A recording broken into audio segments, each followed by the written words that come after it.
मैं मणिदान प्रकाश आपके YouTube channel पर आपका स्वागत करता हूं।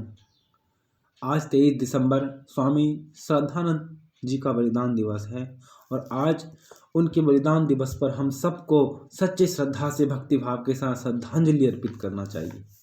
उन्होंने हमारे लिए, हमारे देश के लिए, राष्ट्र के लिए अपना बलिदान दे दिया, देश के प्रचार प्रसार के लिए अपना जीवन समर्पित कर दिया। ऐसे सच्चे सन्यासी को हमें श्रद्धा से, भक्ति भाव के साथ उन्हें श्रद्धांजलि अर्पित करना चाहिए। आप सब जानते हैं स्वामी श्रद्धानंद जी के बारे में, उनके जीवन के बारे में, उनके जीवन परिचय भी आप सुनते हैं, पढ़ते हैं, आए हैं। लेकिन महत्वपूर्ण बात क्या है कि हमें उनकी श्रद्धांजलि अर्पित करने का क्या महत्व होना चाहिए। आज के दिन दिल्ली में अब्दुल रशीद नाम के उन्मादी ने उनको गोली मार करके उनकी हत्या कर दी। एक ऐसे सच्चे सन्यासी थे, सच्चे राष्ट्र भक्त थे वो, जिनको मुसलमानों ने स्वयं बुलाया कि आइए और व्याख्यान दीजिए। उनका पहला मंत्र था त्वम हीना पिता वशो त्वम माता शतक्रतो बहुविध अदादि सुम्नमीमहे। अर्थात उस परम पिता परमात्मा की गुणगान करते हुए, परम पिता परमात्मा के विशेषणों को लेते हुए उन्होंने मंत्र का उच्चारण किए। एक पहले सन्यासी थे। स्वामी श्रद्धानंद जी के जीवन के विषय में अगर आप जानना चाहते हैं तो उनके सीधी सी बात है कि पंजाब प्रांत जलंधर नगर में तलवर नाव गांव में उनका जन्म हुआ था। खत्री परिवार में नानक चंद बीज उनके पिताजी थे, जो एक पुलिस अफसर थे। और स्वामी श्रद्धानंद जी, जो उनका बचपन का नाम था मुंशीराम बीज, वो भी पढ़ लिख करके वकील बने थे, बहुत बड़े वकील बने थे।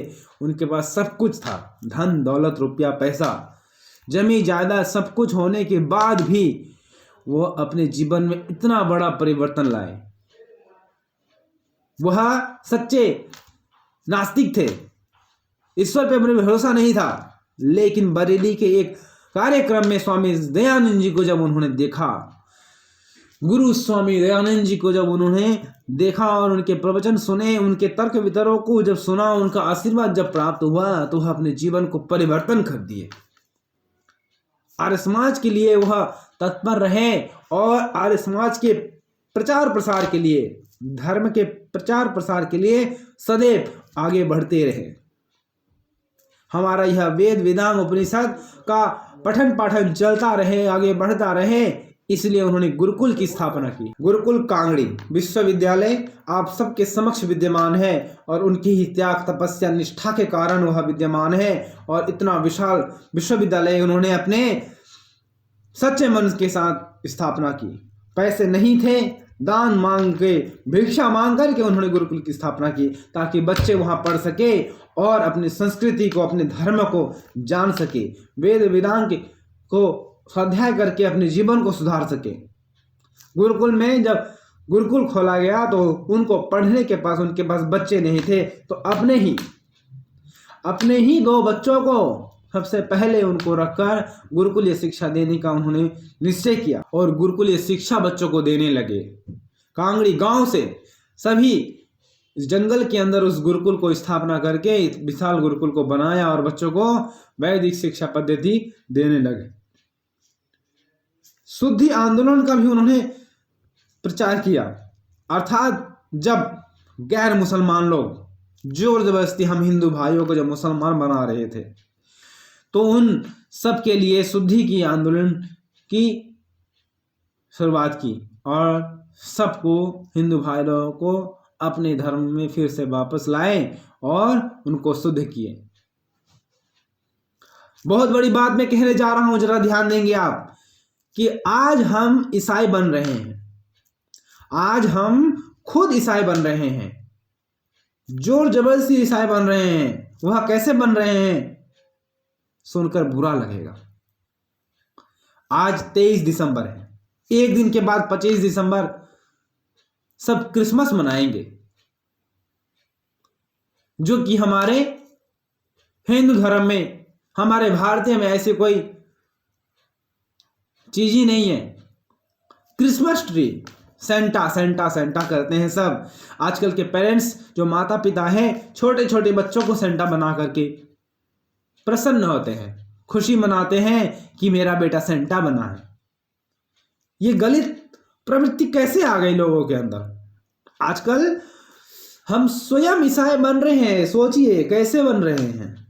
आजकल स्कूलों में पेरेंट्स मैसेज आता है, पेरेंट्स को मैसेज आता है, डायरी नोट आता है कि अपने बच्चों को सेंटा बना करके भेजो, अपने बच्चों को ये सारे सामान लेकर के दो, सेंटा बना करके स्कूल भेजो।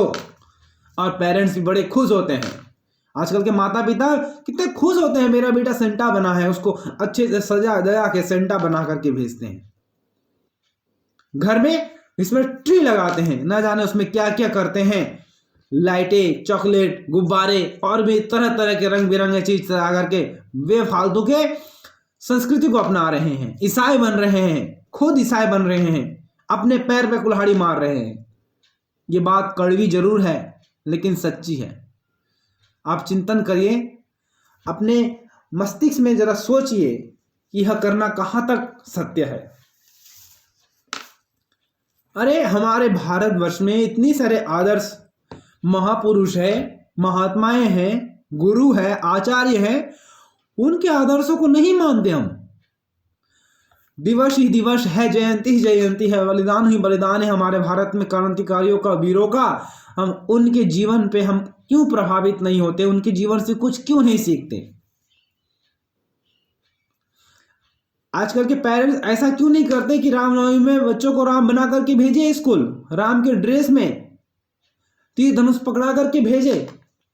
स्कूल वाले क्यों नहीं कहते हैं कि पेरेंट्स को कि आज रामनवमी है, अपने बेटे के लिए तीर धनुष ला कर देना, राम बना करके भेजना, कृष्ण जन्माष्टमी में कृष्ण बना करके भेजना, हनुमान जयंती में हनुमान बना करके भेजना, गदे ला कर देना, उनको फुल मेकअप करा करके हनुमान बना करके भेजना। आज प्रोग्राम है, कार्यक्रम है या कंपटीशन करेंगे। जानकी जयंती, गणेश चतुर्थी, विवेकानंद जयंती, ये सब जयंती हमारे पास है, ये सब दिन हमारे पास है, ये सब इतने इतने महापुरुष हमारे पास हैं, उनको हम याद नहीं करते। 15 अगस्त 26 जनवरी को वीर क्रांतिकारियों को याद नहीं करते। वीर भगत सिंह, चंद्रशेखर आजाद, बिस्मिल, राजगुरु, लाला लाजपत राय, इन सारों को हम याद क्यों नहीं करते? 15 अगस्त को सब वीर क्यों नहीं बनते हैं? सब क्रांतिकारी बन करके क्यों नहीं आते हैं? आज के ही दिन 23 दिसंबर से 25 दिसंबर तक गुरु गोविंद सिंह जी का पूरा परिवार हमारे देश के लिए बलिदान हो गया। सारे के सारे गुरु बलिदान हो गए हमारे देश के लिए, उनको कोई याद नहीं करता। शिव, पार्वती, दुर्गा, नवरात्रि को दुर्गा क्यों नहीं बनाते हैं? सरस्वती क्यों नहीं बनाते हैं? सीता क्यों नहीं बनाते हैं? लक्ष्मी क्यों नहीं बनाते हैं? आजकल के पेरेंट्स ऐसे क्यों नहीं करते? स्कूल इस प्रकार के नोटिस क्यों नहीं देते हमें? तो यह बहुत बड़ा एक हमारे ऊपर अंधकार छा रहा है। ये सारे अज्ञान हैं, इन सबको हमें दूर करना पड़ेगा। हम सबको मिलकर के दूर करना पड़ेगा, एकजुट होकर के कार्य करना पड़ेगा। अन्यथा वह फिर से शुद्धि आंदोलन चलाने वाला कोई ऋषि नहीं आएगा और हमें परिवर्तन करने वाला कोई सन्यासी नहीं आएगा, तब हमारा जीवन किस प्रकार परिवर्तन हो पाएगा? इसलिए अभी समय है, सुधर जाओ। हम सभी वैदिक हिंदू धर्म वाले, वैदिक सनातन वाले को यह बहुत बड़ी एक चेतावनी है कि हम अपने आप में सटीक हो जाए, सहज हो जाए, ठीक रहेंगे तो दुनिया वाले हमें कुछ नहीं बिगाड़ पाएंगे। हमें अपने आप में सतर्क रहना पड़ेगा, सावधान रहना पड़ेगा। तो आज स्वामी श्रद्धानंद बलिदान दिवस है, तो सच्ची श्रद्धा से, सच्ची भक्ति भाव के साथ उनको श्रद्धांजलि देने का हमारा तभी कर्तव्य सफल होगा जब हम उनके बताए हुए मार्ग पर चलेंगे, उनके बताए हुए आदर्श को अपनाएंगे, उनकी बताए हुए चीज़ों को अपने जीवन में धारण करेंगे। अपने बच्चों को गुरुकुलीय शिक्षा नहीं दे पाते हैं तो कम से कम वेद वेदांग उपनिषदों की बात बताएंगे, रामायण महाभारत की कहानियां सुनाएंगे, छोटी से छोटी कोई कथानक सुनाएंगे, कोई दृष्टांत सुनाएंगे और उनको बताएंगे कि हमारे आदर्श ऐसे थे। हमारा भारतवर्ष ऐसा था, हमारा जीवन ऐसा था, हमारा जीवन ऐसा होना चाहिए, हमें इस प्रकार का परिवर्तन लाना चाहिए, हमारे आने वाली पीढ़ी तभी जाकर सुधरेगी। अन्यथा आने वाली पीढ़ी धीरे धीरे इस प्रकार के गुलामों के चक्कर में फंसकर गुलामों का दास बन जाएंगे। तो आप सभी से निवेदन है कि इस प्रकार के चीज़ों को, हमारे आदर्शों को हमें याद करना चाहिए, हमारे शहीदों को हमें याद करना चाहिए, हमारे सभी महापुरुषों को हमें याद करना चाहिए, उनके जीवनों से हमें कुछ ना कुछ सीखते रहना चाहिए।